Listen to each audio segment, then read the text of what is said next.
The Babadook and its memorable monster served as a powerful debut feature for Australian director Jennifer Kent.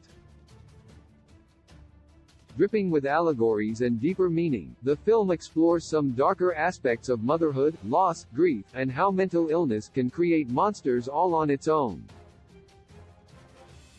One of the most original monsters in decades, the Babadook creature design was lauded by fans of the genre. However, the Babadook movie ends on a confusing but conclusive note for its titular terror and the family he torments. In The Babadook, Amelia Essie Davis is a single mother who is raising her young son, Samuel Noah Wiseman, after her husband's untimely death. As she struggles to take care of her family's finances and their home, her son finds a mysterious book titled Mr. Babadook on the front porch and allows it to become his newest obsession.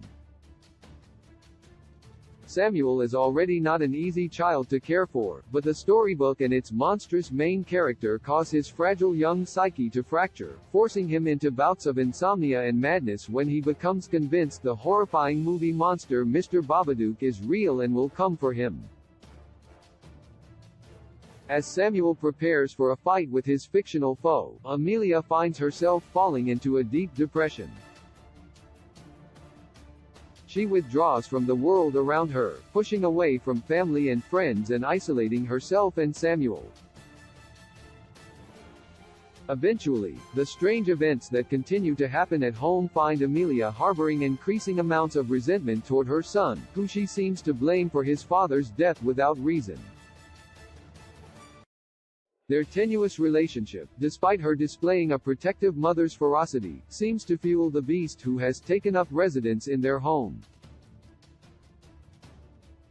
The film plays out very much like a traditional supernatural haunting movie. The Babadook book feels right out of Ed and Lorraine Warren's collection.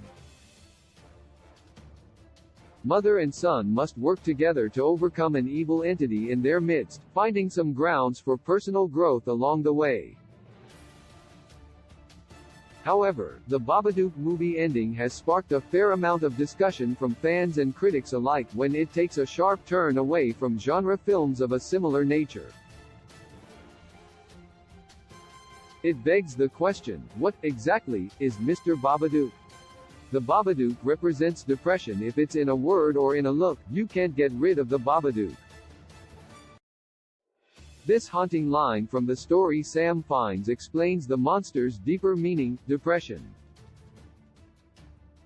Since Amelia's husband died in a car crash while he was transporting her to the hospital during labor, she hasn't been able to reconcile many of her emotions surrounding her grief and resentment of being unexpectedly plunged into single motherhood. Horror commonly explores themes of mental illness and trauma, such as in M. Night Shyamalan's Split, and connects one's personal, inner demons with physical ones for cinematic scares.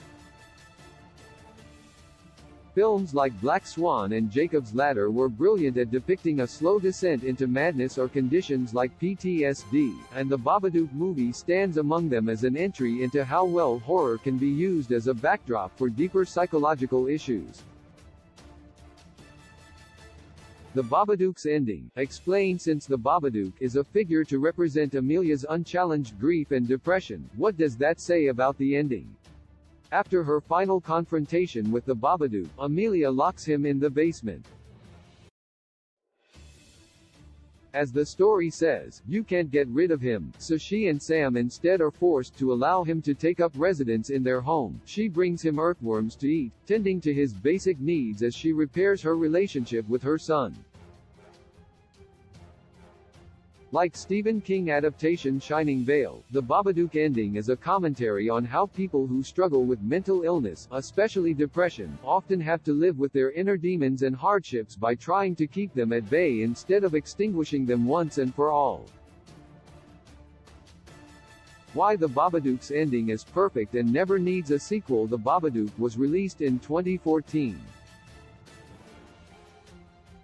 Almost a decade later, there's still no sequel, despite calls for one from some fans. However, Jennifer Kent, the Australian filmmaker behind the movie, has been right not to make a follow-up. The Babadook is one of those rare movies that got the ending completely right with almost zero legitimate criticisms. There was closure, it felt satisfactory, and it avoided any needless cliffhanger teases, rare for any movie, but especially in a twist-heavy genre like horror, as more recent films like The Wretched prove. There are no plans for a Babadook 2, and most audiences and critics maintain it should stay that way. The understanding that developed between monster and victim at the ending was poignant, but a sequel would mean that the peace Amelia made with the Babadook didn't last. Since the whole movie is a metaphor for depression and learning to accept and live with those demons, spinning the Babadook out into a horror franchise would irreparably cheapen the movie's ending and central meaning.